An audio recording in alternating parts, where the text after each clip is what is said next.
Very good morning to all of you. আজকে আমরা শুরু করতে যাচ্ছি ক্লাস 12-এর একটি গুরুত্বপূর্ণ চ্যাপ্টার, যার নাম ওয়েভ অপটিক্স। আলো বা লাইট চ্যাপ্টারটা দুভাগে বিভক্ত। প্রথম ভাগ জিওমেট্রিক্যাল অপটিক্স, সেকেন্ড ভাগ ওয়েভ অপটিক্স। এই ওয়েভ অপটিক্সের মধ্যে রয়েছে ওয়েভ ফ্রন্ট বা তরঙ্গমুখ, ইন্টারফারেন্স অফ ওয়েভ বা আলোর ব্যতিচার, ডিফ্র্যাকশন অ্যান্ড পোলারাইজেশন। আমরা আজকের ভিডিওতে ওয়েভ অপটিক্সে ওয়েভ ফ্রন্ট ও ওয়েভের কিছু লাইট ওয়েভের কিছু গুরুত্বপূর্ণ নোট পয়েন্টস নিয়ে আলোচনা করব। তাহলে তোমরা সবাই দেখতে পাচ্ছ এখানে একটা জিনিস আমি বোঝানোর চেষ্টা করছি। এটা কি? এটা হলো ওয়েভ। একটা পয়েন্ট সোর্স থেকে একটা ওয়েভ জেনারেট হচ্ছে। যেই ওয়েভটাতে অবস্থিত ওয়েভলেটস তার পরবর্তী ওয়েভ ফ্রন্টে শক্তি ট্রান্সফার করে এইভাবে সামনের দিকে এগিয়ে যাচ্ছে। আমরা জানব ওয়েভ ফ্রন্টের সাথে ওয়েভের যে মোশন সেটা সবসময় পারপেন্ডিকুলার ডাইরেকশনে থাকে বা লম্ব দিকে থাকে। তাহলে এই ভিডিওটাই যেটা দেখা যাচ্ছে, এইগুলো হচ্ছে যেগুলো গোলাকার বা স্ফেরিকাল, সেগুলো হচ্ছে এক একটা ওয়েভ ফ্রন্ট। এই হচ্ছে একটা পয়েন্ট সোর্স। এই পয়েন্ট সোর্স থেকে ওয়েভ জেনারেট হচ্ছে, যেই ওয়েভটা সামনের দিকে এগিয়ে যাচ্ছে। এই ওয়েভ ফ্রন্ট বা তরঙ্গ মুখের উপরে অনেক কণা অবস্থিত, অনেক পার্টিকেল অবস্থিত। সেই পার্টিকেলগুলি এই ওয়েভের যে সেন্টার, সেই সেন্টার থেকে প্রতিটাই সমান দূরত্বে অবস্থিত, কারণ এক একটা ওয়েভ ফ্রন্ট হচ্ছে বৃত্তাকার। আমরা জানবো পয়েন্ট সোর্সের ক্ষেত্রে ওয়েভ ফ্রন্ট বৃত্তাকার হয় বা গোলাকার, স্ফেরিক্যাল শেপ, কারণ একটি বৃত্তের কেন্দ্র থেকে তার সম্পূর্ণ চারিদিকে তার পরিধির উপর অবস্থিত প্রতিটি বিন্দুর দূরত্ব সমান। তাই জন্য এখানে প্রতিটা ওয়েভ ফ্রন্টের উপরে অবস্থিত বিন্দু, মানে এই ফ্রন্টের উপর এখানে যদি বিন্দু, এখানে যদি বিন্দু, এখানে যদি বিন্দু, এখানে যদি বিন্দু থাকে, তাহলে প্রতিটি বিন্দুই ওই ওয়েভ ফ্রন্টের কেন্দ্র থেকে সমান দূরত্বে অবস্থিত এবং তাদের ফেজ সময়ের সাথে সম পরিমাণে পরিবর্তিত হচ্ছে। সুতরাং বলা যায় একটি ওয়েভ ফ্রন্টের উপর অবস্থিত ওয়েভলেটস, ওয়েভ ফ্রন্টের ওপর অবস্থিত যে কণাগুলি থাকে, এরপরে যে প্রতিটা কণা নিয়ে গঠিত, এই কণাগুলি সম দশা সম্পন্ন বা সেম ফেজে থাকে। এবার কিলার ভিজুয়ালাইজেশনের পর আমরা চলে আসি আমাদের থিওরি পোর্শনে। প্রথমেই আসে ওয়েভ ফ্রন্ট বা তরঙ্গ মুখ কি। লোকাস মানে স্থান of all the point having same face.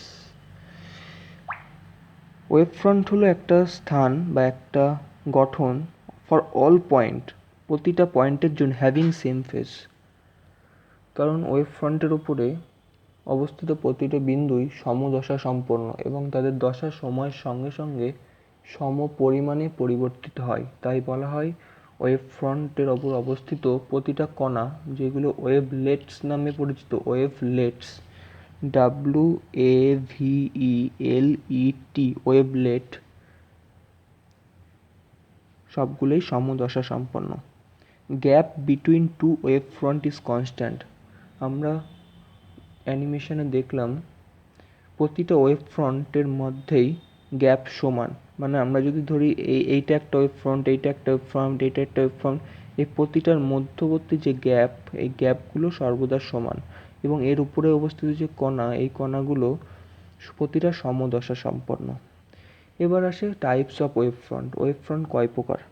যদি সোর্স, যেখান থেকে উৎস যদি পয়েন্ট সোর্স হয়, যেখান থেকে আলো সৃষ্টি হচ্ছে, লাইট যেখান থেকে জেনারেট হচ্ছে, সেটা যদি পয়েন্ট সোর্স হয়, তাহলে স্ফেরিক্যাল বা গোলাকার ওয়েভ ফ্রন্ট পাবো। যদি আমাদের সোর্স লাইন সোর্স হয়, যদি এরম লম্বার সোর্স হয়, লাইন সোর্স, তাহলে আমরা সিলিন্ড্রিক্যাল বা চোঙাকার ওয়েভ ফ্রন্ট পাবো। যদি আমাদের সোর্স অসীম দূরত্বে অবস্থিত থাকে, ইনফিনিটিতে থাকে, তাহলে আমরা প্লেন ওয়েভ ফ্রন্ট পাবো, সমতল তরঙ্গমুখ, প্লেন ওয়েভ ফ্রন্ট।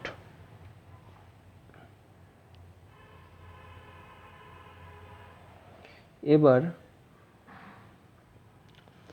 পরবর্তী একটা বিষয় আছে, wave front of A wave has direction with wave motion. প্রতিটা ওয়েভ ফ্রন্ট, এই ওয়েভ ফ্রন্টের সাথে ওয়েভের যে ডাইরেকশনটা, তার একটা নির্দিষ্ট ডাইরেকশন আছে। ওয়েভের ভেলোসিটি, ওয়েভের বেগ এবং ওয়েভ ফ্রন্টের অভিমুখের মধ্যে ডাইরেকশন আছে। বলা হচ্ছে এই ওয়েভ ফ্রন্ট যদি এই দিক বরাবর বিস্তৃত হচ্ছে আস্তে আস্তে, মানে এইটা এরমভাবে আস্তে আস্তে বড় হচ্ছে, বলা হচ্ছে ওয়েভের যে মোশন এই ওয়েভ ফ্রন্টের সঙ্গে সবসময় পারপেন্ডিকুলার ডাইরেকশনে হবে। পারপেন্ডিকুলার মানে লম্ব হবে, এর সঙ্গে পারপেন্ডিকুলার এই দিক বরাবর, এই রেখার সঙ্গে পারপেন্ডিকুলার এমন এই দিক বরাবর, মানে পারপেন্ডিকুলার, এই চারিদিকে ওয়েভগুলো বিস্তৃত হচ্ছে। ওই ওয়েভ ফ্রন্টের সঙ্গে ওয়েভের যে মোশন সেটা পারপেন্ডিকুলার ডাইরেকশনে আসবে। এবার আমরা আরেকভাবেও বুঝে নিই এটা কি বলছে। Light rays always perpendicular to the wave front. আলোক যে রশ্মি সেটা ওয়েভ ফ্রন্টের সঙ্গে সবসময় পারপেন্ডিকুলার যায়।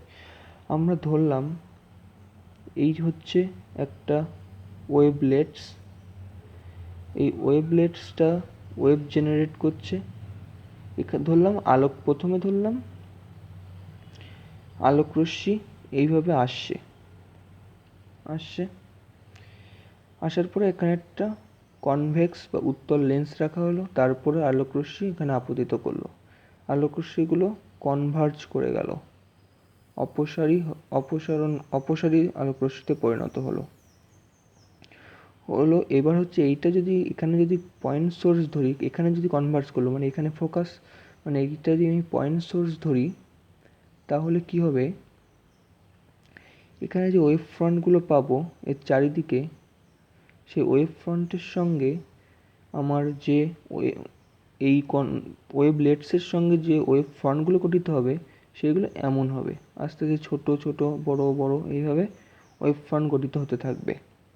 কারণ এই যে আলোক রশ্মি, এই আলোক রশ্মির সঙ্গে সঙ্গে ওয়েভ ফ্রন্ট এসেছে।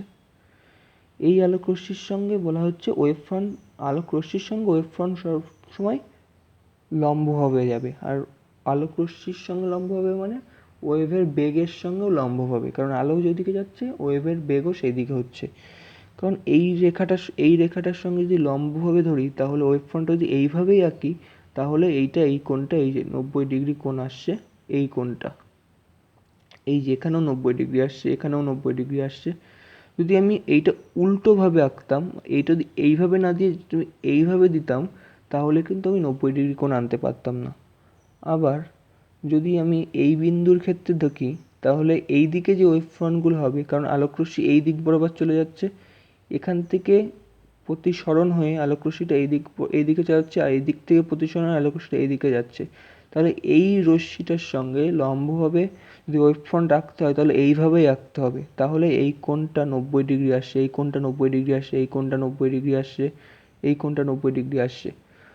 কিন্তু যদি আমি এই ওয়েভ ফ্রন্টটা যদি আমি এই ওয়েভ ফ্রন্টের মতো করে আঁকতাম, তাহলে কিন্তু আমার, মানে এই ওয়েভ ফ্রন্টটা যদি আমি উল্টে দিতাম এইভাবে এই ওয়েভ ফ্রন্টের মতো, তাহলে কিন্তু আমার 90 ডিগ্রি হতো না। তাই জন্য বলছে light rays always perpendicular to the wave front. Perpendicular মানে লম্ব। The wave theory of light was given by hygiene.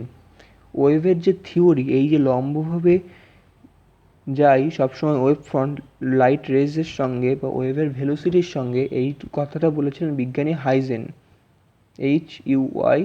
HUYGENS। Light wave is a transverse wave. Light wave একটা ট্রান্সভার্স বা অনুপ্রস্থ তরঙ্গ। এবার আমরা চলে এসেছি কিছু ম্যাথামেটিক্যাল টুলসে।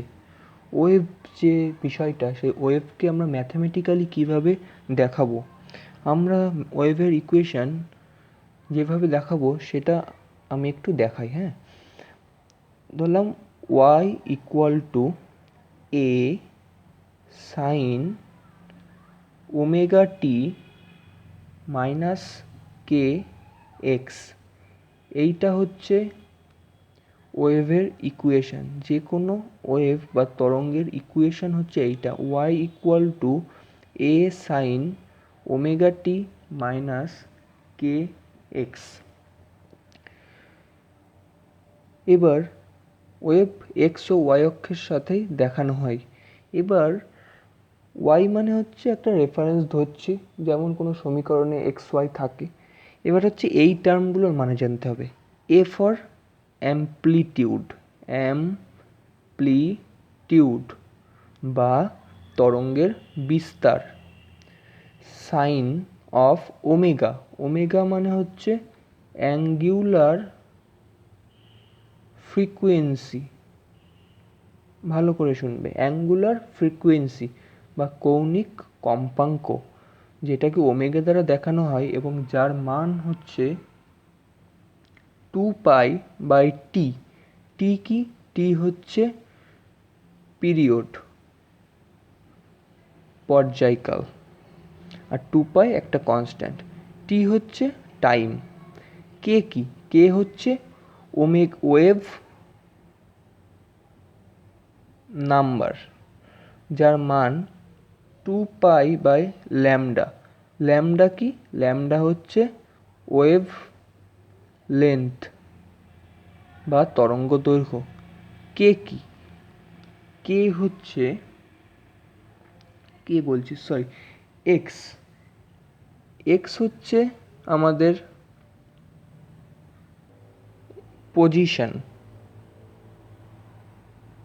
বা ওয়েভটা কোন পজিশনে রয়েছে। এক্স অক্ষ বরাবর এক্স ইকুয়াল টু 2, 3 এমন কোন পজিশনে রয়েছে, ওয়াই অক্ষের সঙ্গে এর সমীকরণ। এ অ্যাম্প্লিটিউড, সাইন অফ, এইটা কিন্তু একটা কোণ, omega t minus k x, এই পুরোটা হচ্ছে সাইনের অন্তর্ভুক্ত একটা কোণ। সাইন অফ 30°, এর মান 30°, 40°, 50°, যা খুশি হতে পারে। এই যে omega t minus k x, এই যে সম্পূর্ণ বিষয়টা, একে বলা হচ্ছে ফেজ, কোনো ওয়েভের ফেজ বা দশা, কোনো ওয়েভের ফেজ বা দশা। তাহলে ওয়েভের ইকুয়েশন কি?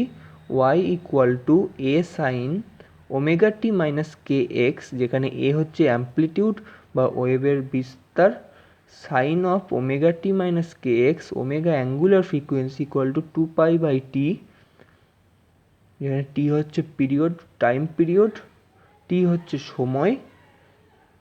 একটি ওয়েভ সম্পূর্ণ কমপ্লিট হতে মানে একটি, আমি একটু পরে দেখাচ্ছি সেটা, কে হচ্ছে ওয়েভ নাম্বার এবং এক্স হচ্ছে পজিশন, ওয়েভটা এক্স অক্ষ বরাবর কোন জায়গায় রয়েছে। ওয়েভ নাম্বার মানে কে ইকুয়াল টু 2π/ল্যামডা, ল্যামডা হচ্ছে ওয়েভ লেন্থ বা তরঙ্গ দৈর্ঘ্য।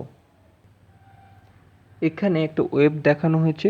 ওয়েভের যে উপরের যে এই অংশটা, উপরের দিকে এক্স অক্ষের উপরে যেটা থাকে, এই অংশটাকে, এই উপরের অংশটাকে বলা হয় ক্রেস্ট, CREST, ক্রেস্ট।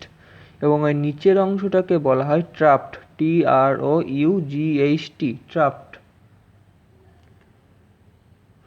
এবং এই যে এইটুকু স্থান, এই যে ভ্যালু, এখান থেকে এইটুকু ডিস্টেন্স, এখান থেকে এইটুকু ডিস্টেন্স, এইটুকুকেই বলা হচ্ছে অ্যাম্প্লিটিউড, যেইটা এখানে এ দ্বারা দেখানো হচ্ছে অ্যাম্প্লিটিউড।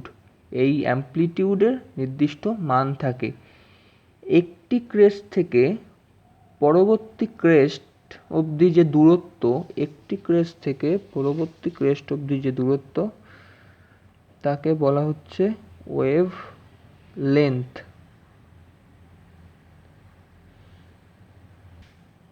ওয়েভ থেকে এর থেকে বেশি আর কিছু লাগবে না।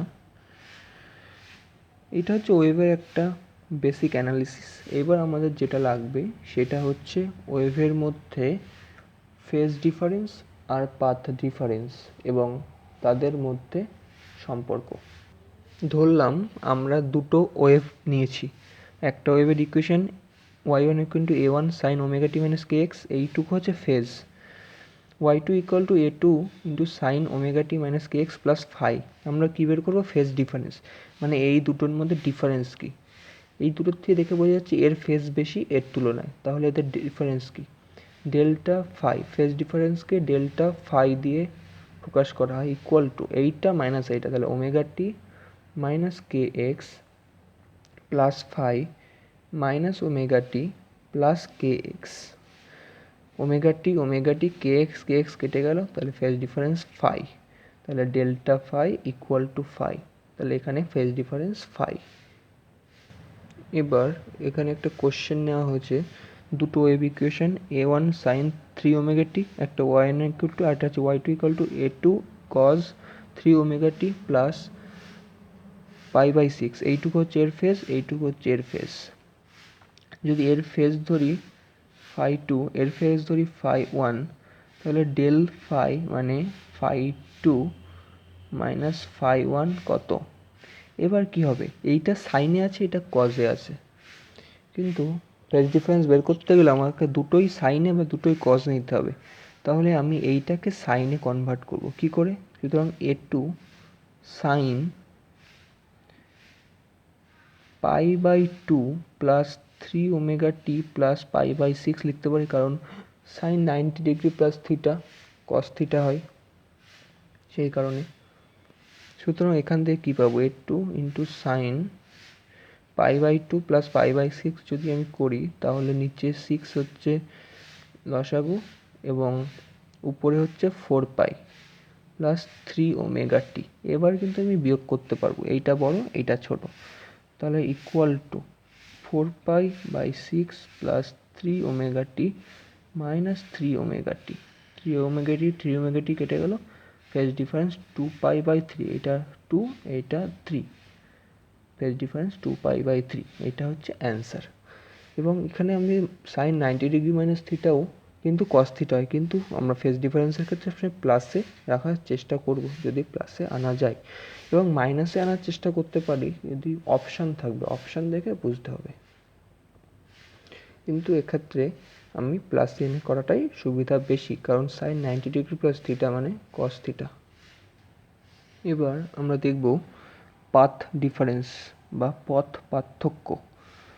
ধরলাম এখানে একটা পয়েন্ট সোর্স রয়েছে O1, এখানে O2 অরিজিন, মানে এখান থেকে লাইট সৃষ্টি হচ্ছে, এইটা একটা সোর্স, এইটা একটা সোর্স, এবং লাইট দুটো পড়ছে কোথায়? এখানে একটা স্ক্রিন লাগিয়েছি, ধরো এখানে একটা পর্দা লাগিয়েছি, সেখানে গিয়ে পড়ছে এই দুটো লাইট। এইখান থেকে এইটুকু ডিস্টেন্স হচ্ছে এক্স, কিন্তু এখান থেকে এইটুকু ডিস্টেন্স কিন্তু বেশি, কারণ এইটুকু ডিস্টেন্স কম, এইটুকু ডিস্টেন্স বেশি। এখান থেকে এইটুকু ডিস্টেন্স হলাম এক্স প্লাস ডেল্টা এক্স, কারণ ডেল্টা এক্স পরিমাণ বেশি। সুতরাং তাহলে আমরা পথ পার্থক্য বা পাথ ডিফারেন্স কী পাবো? পথ ডিফারেন্স হবে এইটা মাইনাস এক্স, মানে x plus delta x minus x equal to delta x. এখানে পাথ ডিফারেন্স ডেল্টা এক্স, এইটা হচ্ছে পাথ ডিফারেন্স। এই দুটো ওয়েভের মধ্যে কোনো দুটো ওয়েভ নিলাম, দুটো ওয়েভের মধ্যে সবসময় পথ পার্থক্য বা পাথ ডিফারেন্স দেখবো কী করে? এইটা কত পথ চললো মাইনাস এইটা কত পথ চললো, তাহলে কত পথ একটা ওয়েভ বেশি চললো, সেটা হচ্ছে পাথ ডিফারেন্স, আর কিছুই না। তাহলে আমরা একটা পেলাম পাথ ডিফারেন্স আর একটা পেলাম ফেজ ডিফারেন্স, একটা পেলাম ডেল্টা এক্স, একটা পেলাম ডেল্টা ফাই। ডেল্টা এক্স সবসময় পাথ ডিফারেন্স আর ডেল্টা ফাই সবসময় ফেজ ডিফারেন্স প্রকাশ করে। এবার কোনো ওয়েভের ক্ষেত্রে এই পাথ ডিফারেন্স এবং ফেজ ডিফারেন্সের মধ্যে একটা সম্পর্ক আছে, রিলেশন আছে, একটা গাণিতিক রিলেশন আছে, সেটা কি দেখবো? ডেল্টা ফাই মানে হচ্ছে ফেজ ডিফারেন্স, ডেল্টা এক্স মানে হচ্ছে পাথ ডিফারেন্স। এদের মধ্যে সম্পর্কটা এরূপ যে delta phi by 2 pi equal to delta x by lambda. Lambda হচ্ছে তরঙ্গ দৈর্ঘ্য বা wavelength, delta x path difference, আর এইটা হচ্ছে ফেজ ডিফারেন্স, আর 2 পাই একটা কনস্ট্যান্ট। তাহলে যদি আমরা এই সমীকরণ থেকে আমরা ল্যামডার মান জানা থাকলে আর ফেজ ডিফারেন্সের মান জানা থাকলে পাথ ডিফারেন্সের মান পেয়ে যাব, যেটা আমাদের মিলিমিটার, মিটার, সেন্টিমিটারে আসবে, আর ফেজ ডিফারেন্স সবসময় রেডিয়ানে আসবে। এবং 2 পাই কনস্ট্যান্ট, কারণ ফেজ ডিফারেন্স এটা কোণ, কারণ সাইনের সঙ্গে ছিল, পাথ ডিফারেন্স এটা দূরত্ব, তাই এর সম্পর্কটা হচ্ছে del phi by 2 pi equal to del x by lambda।